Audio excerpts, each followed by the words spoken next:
Hi everyone, welcome back. It is a few days later. Sometimes things don't go according to plan, and I thought I was going to finish the picture that I started with you, and then somehow I didn't record, and I finished the picture. It happens. So now let me show you the completed picture. Now, if you did not watch my last video, it is deconstructing a magazine to create your own picture. Okay, so let me show you here. This is what my picture ended up like. Okay, so as we see here, I have used a lot of different things from magazines. Okay, I have the mountain. Let me just grab something to point with.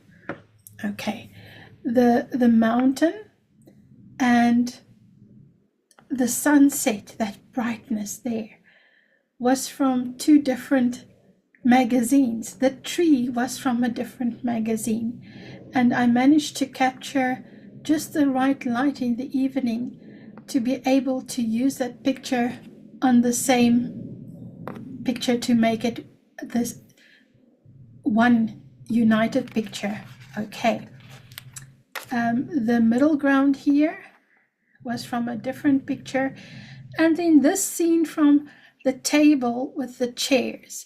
There were a few more chairs, but I decided to just use the two chairs, and I decided to put my pendant light as a lamp on the table, so that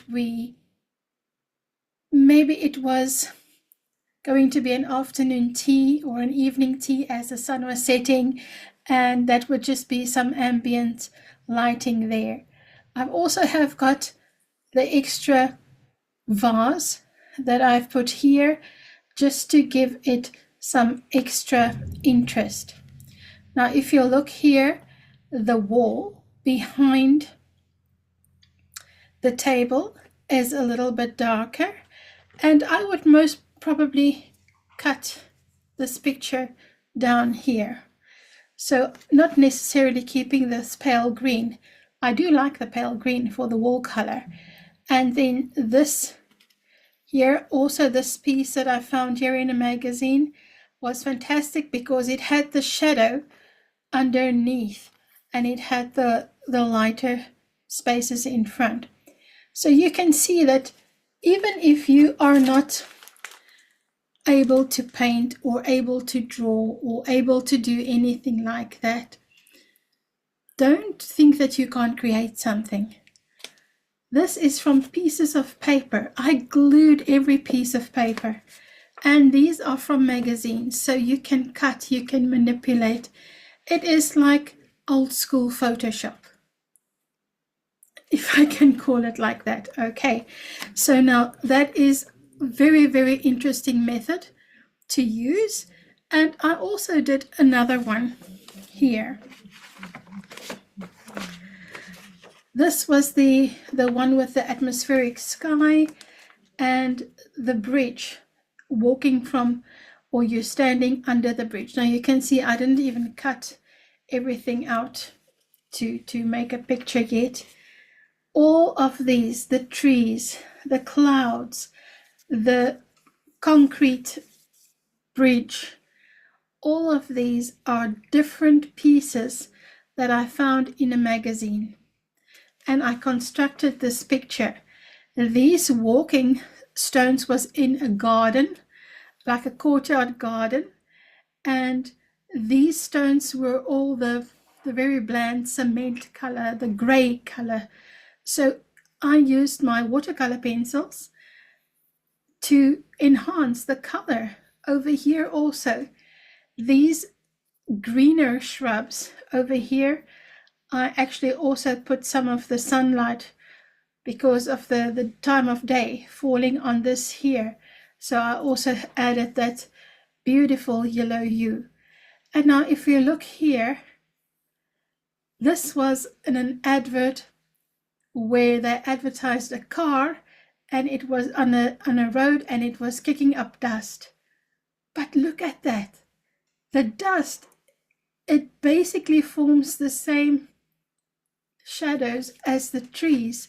And it's amazing how you can spot something. So if I look for something in a magazine, I don't look for the item. I look for the color. Because if I'm looking for a specific color, anything, it could be a potato, it could be anything that has got that color that I want, and then I can use it. Okay, so it's a lot of fun. The glue, just going over the glue I used, I usually use Prit, but I didn't have Prit, so I used this sticky stick. It's just a normal non-toxic solvent-free glue. Okay, the reason why I did not use a wet glue like the paper glues or a wet medium is that the paper crinkles too much. It takes a long time to dry, and it has got that crinkle board look. Now there's two different ways. This way is constructing completely from a magazine. Okay, this type. If I think of this one that I've done here, this one was partly painted paper. This is painted paper. Some of the trees are painted paper, and partly magazine. Here you can see there are some wording and all sorts of things here, and pictures that I've used there. So this is a mixture.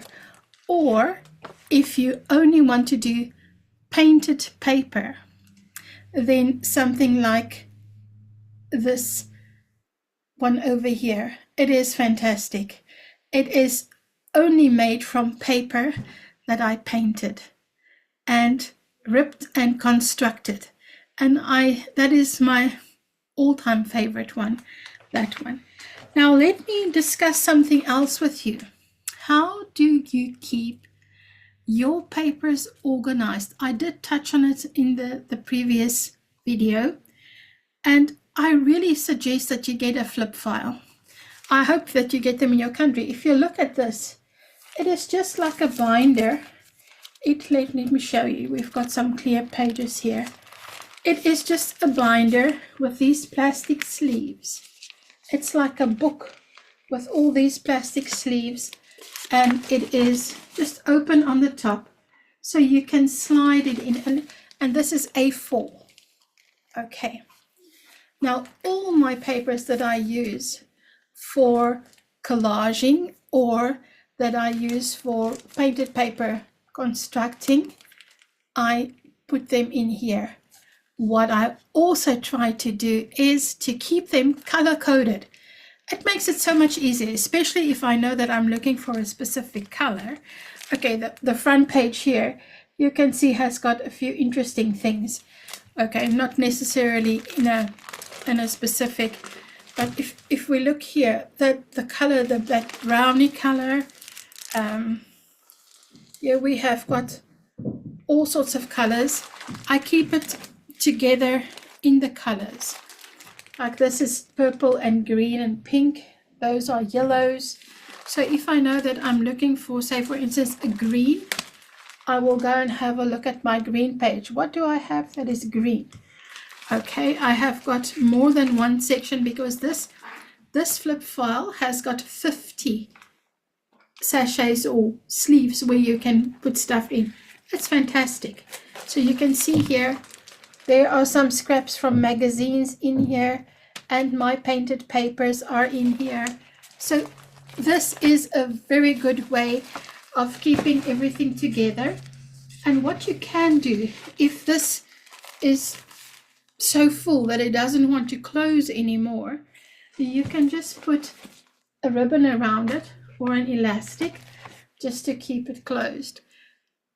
And then you have got everything neat and tidy and you can just store it until your next project. Okay, trust me, if you don't do it this way, you get so overwhelmed with all the pieces of paper, and then every piece of paper you think, oh my goodness, this has got so much potential. I can't throw this away. I have to keep it. And you keep it in a pile. And every time you have to scratch through your pile to get through everything just to find the right color. So this is what I've learned from all the years of doing this and playing with paper. Organize it like this, because this can go into my bookshelf or into a drawer or anywhere. It's out of the way, and I know they are all contained. And trust me, some people say that an art studio is always untidy and messy and everything. There's no way. There's no way I can create if my studio is in a mess. I am sorry. I don't fall in that category. Messy art and a messy studio. Messy art, yes, but my studio is like that. If I can't work, the creativity just does not come to me if my studio is in a mess. And especially if I do a project and I just close the door and go out, and the next day or 2 days later I come back in here and I think, oh no, why did I leave my studio in such a state? It takes a few minutes. Everything has a place. My studio, everything has a place. I have got containers, like these beautiful containers have got my pencils, my watercolor pencils, my favorites. These are the blues and the greens. I separate them by color. These are the oranges and the pinks and the reds, and then the yellows and the browns. Okay, so I like to organize it like that, and I try to really keep everything in a place. If I find that I have paint everywhere and things standing everywhere, then it's time to seriously sit down and decide, do I really want to keep this, or can I donate it?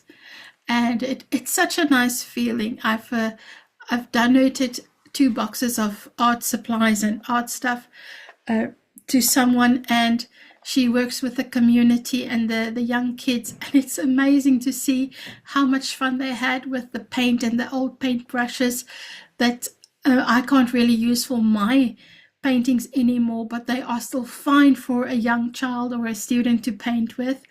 Yes, so it's so you can't keep all your art supplies. Sorry, you have to get rid of it sometimes. Now, coming back to enhancing.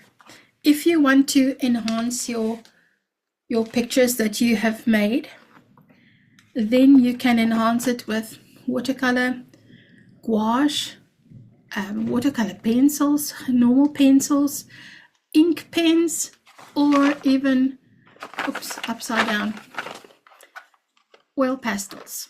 Okay, so you can do anything. It's your picture, and you can do with it what you want. All right. Main thing to keep in mind is you have to have fun. It is the journey. It is learning new styles, doing new things, and just being there for yourself.